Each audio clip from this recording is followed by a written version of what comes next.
Good morning students. समाजशास्त्र की उत्पत्ति के बारे में जब हमने पहली बार चर्चा की थी तो हमने बात की थी समाजशास्त्र की उत्पत्ति के समय जो फ्रांसीसी क्रांति हुई थी, औद्योगिक क्रांति हुई थी, उन सब से समाज पर, समाज की परिस्थितियों पर जो असर पड़ा था, उसके कारण समाजशास्त्र किस प्रकार से उत्पन्न हुआ या समाजशास्त्री विचारधारा का किस प्रकार से उदय हुआ। आज हम विशेष रूप से बात करेंगे सामाजिक परिस्थितियों के साथ साथ जो बौद्धिक परिस्थितियां उस वक्त उत्पन्न हुई, सामाजिक दार्शनिक परिस्थितियां जिन्हें हम पुनर्जागरण के रूप में भी देखते हैं, उसके बारे में। पुनर्जागरण जो है वो समाजशास्त्र के उदय में एक बहुत महत्वपूर्ण बौद्धिक परिस्थिति के रूप में उभर कर सामने आया। यूरोप के इतिहास में मध्य युग और आधुनिक युग का एक मध्यकाल आता है। इन दोनों के बीच का एक ऐसा समय आता है जिस संक्रमण काल को हम सांस्कृतिक पुनर्जागरण कहते हैं। इस युग में मनुष्य का मस्तिष्क जो है वो मध्यकाल की पकड़ से मुक्त हो गया था। अर्थात मध्यकाल में जो बौद्धिक परिस्थितियां थी उनसे मुक्त होकर एक नई प्रकार की सोच इस युग में पैदा हुई। यूरोप में मध्य युग की समाप्ति और आधुनिक युग के आगमन का संकेत देने में पुनर्जागरण, वैज्ञानिक आविष्कारों, औद्योगिक क्रांति, ईसाई धर्म के सुधार आंदोलनों और भौगोलिक अनुसंधान का महत्वपूर्ण स्थान है। इस युग में यूरोप में साहित्य, विज्ञान, विद्या, कला और संस्कृति के क्षेत्र में अभूतपूर्व प्रगति हुई थी और एक नई जागृति आई थी। इसे अंग्रेजी में हम कहते हैं रेनेसां और हिंदी में इसे पुनर्जागरण कहा जाता है। रेनेसां जो शब्द है ये मूलतः फ्रेंच शब्द है जिसका अर्थ है नया जन्म या पुनर्जन्म। इसे यूरोप के एक महान बौद्धिक परिवर्तन के रूप में देखा जा सकता है। इस दौर में यूरोप में रूढ़िवादिता में या जो पुरानी परंपराएं थी उनमें बहुत महत्वपूर्ण परिवर्तन आए। पीढ़ियों से निर्विरोध चले आ रहे विचारों को लोग अब संदेह की दृष्टि से देखने लगे। यानी जो चीज़ें वो समय से, एक लंबे समय से फॉलो किए जा रहे थे, जिनको बिना किसी प्रश्न के वो लोग मानते जा रहे थे, अब उनके बारे में प्रश्न खड़े होने लगे, संदेह उत्पन्न होने लगा। चर्च और धर्मशास्त्रों में जो बातें लिखी हुई थी या जो बताई जाती थी, जो उपदेश दिए जाते थे, उनके बारे में भी लोगों में एक शंका उत्पन्न हुई। शिक्षा में रुचि उत्पन्न हुई। लोग स्वयं में निहित शक्ति को पहचानने लगे। स्वर्ग, नर्क और परलोक के स्थान पर इस लोक को जानने की मानव में जिज्ञासा पैदा हुई। अर्थात धार्मिक समस्याओं के स्थान पर मनुष्य की अपनी सांसारिक समस्याएं क्या है और उन्हें उनसे कैसे मुक्त हुआ जा सकता है, इसके बारे में विचार विकसित होने लगे।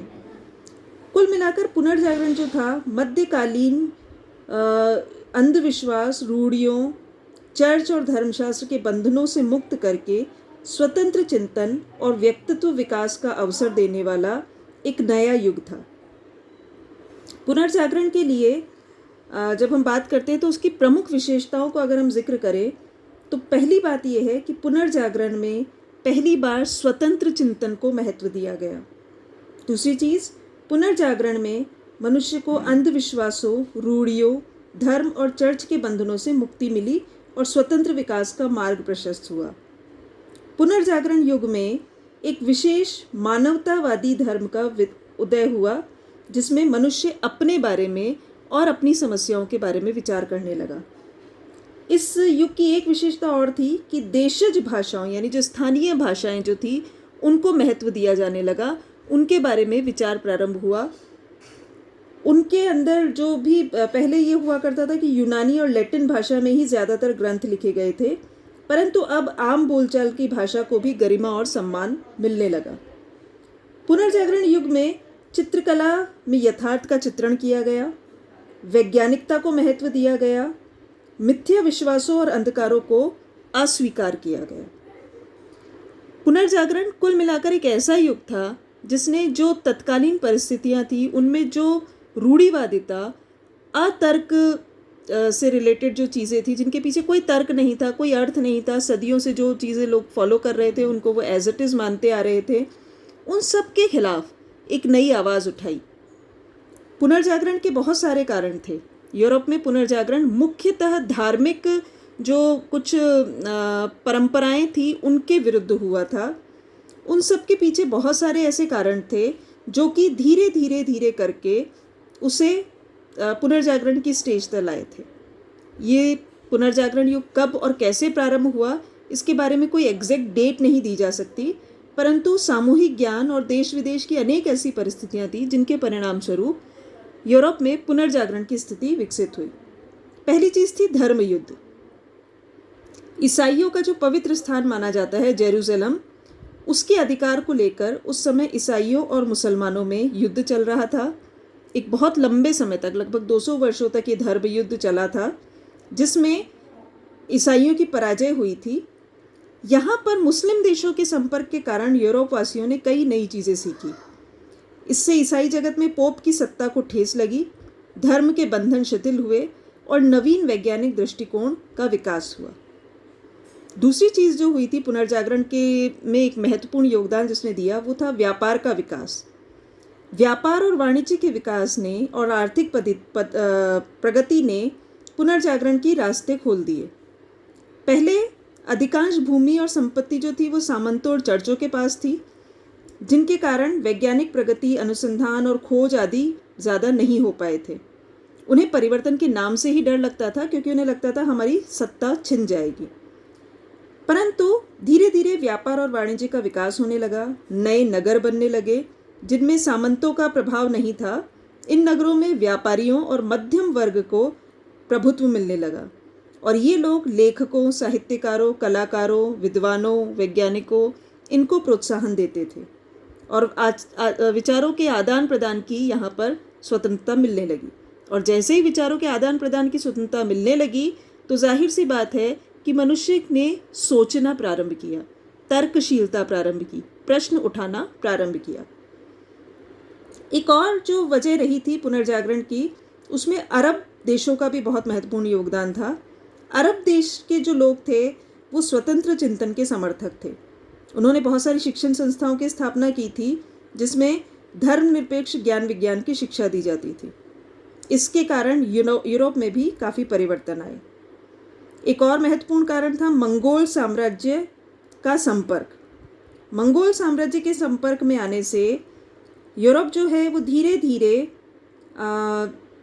पूर्वी देशों के संपर्क में आना प्रारंभ हुआ, जहाँ से ज्ञान विज्ञान का संपर्क उन्हें मिला। इसी से चीन के आविष्कारों, कागज़, छापाखाना, बारूद आदि की जानकारी भी यूरोपवासियों को मिली, जिनसे उनके जीवन में बौद्धिकता का विकास हुआ, जीवन को गति मिली। विद्वतापूर्ण विचारधारा का विकास हुआ। इसके पीछे अरस्तु के तर्कशास्त्र का भी बहुत महत्वपूर्ण योगदान था और साथ ही साथ सेंट ऑगस्टाइन के तत्व ज्ञान से भी धीरे धीरे वो लोग परिचित हुए। विज्ञान के कारण भी पुनर्जागरण को प्रेरणा मिली। चर्च में पादरियों ने यूनानी ज्ञान को जीवित रखा था, जिससे विज्ञान का जन्म हुआ। विचार, अनुसंधान और परीक्षण इस पद्धति के 3 प्रमुख अंग थे।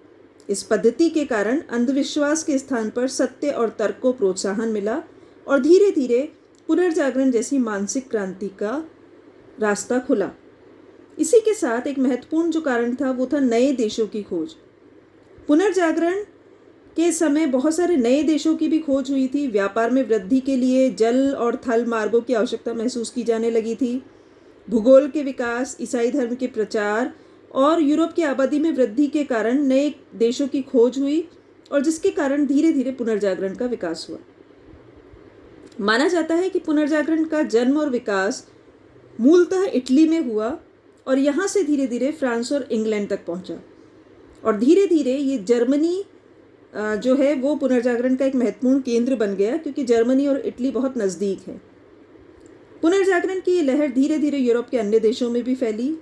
कई देशों में विश्वविद्यालय स्थापित किए गए जहाँ पर नई तरीके से शिक्षा पद्धति पर बल दिया गया। ऑक्सफोर्ड, कैम्ब्रिज यूनिवर्सिटी जो है वो सब उसी समय की देन है। पुनर्जागरण के कारण मानववाद का भी विकास हुआ। कला, साहित्य, संगीत, विज्ञान, भौगोलिक अनुसंधान ये सब पुनर्जागरण से प्रभावित हुए। खास बात जो है वो ये है कि पुनर्जागरण में धर्म के स्थान पर मनुष्य को महत्व दिया जाने लगा। कला और साहित्य के क्षेत्र में भी धर्म का स्थान मनुष्य ने ले लिया। देवी देवताओं की प्रार्थना और धर्म उपदेशों का स्थान मानवीय समस्याओं ने ले लिया। मानवतावादी विचारधारा और मानवतावादी जो भी उसकी मनुष्य से संबंधित समस्याएं हैं उनके निराकरण पर समाज का बल अधिक होने लगा। तो ये सारी परिस्थितियाँ कुछ इस प्रकार थी जिन्होंने समाजशास्त्र के उदय में भी बहुत महत्वपूर्ण भूमिका निभाई, क्योंकि समाजशास्त्र का उदय उन्हीं परिस्थितियों में हो सकता था जबकि मनुष्य स्वतंत्र रूप से सोच सके, अपने को किसी भी प्रकार की रूढ़िवादिता और तर्कहीन जो भी विचारधारा है उससे परे रखकर समाज और मनुष्य के विकास के बारे में सोचे, तभी समाजशास्त्र का विकास संभव था। और पुनर्जागरण में ये सारी परिस्थितियाँ विद्यमान थी।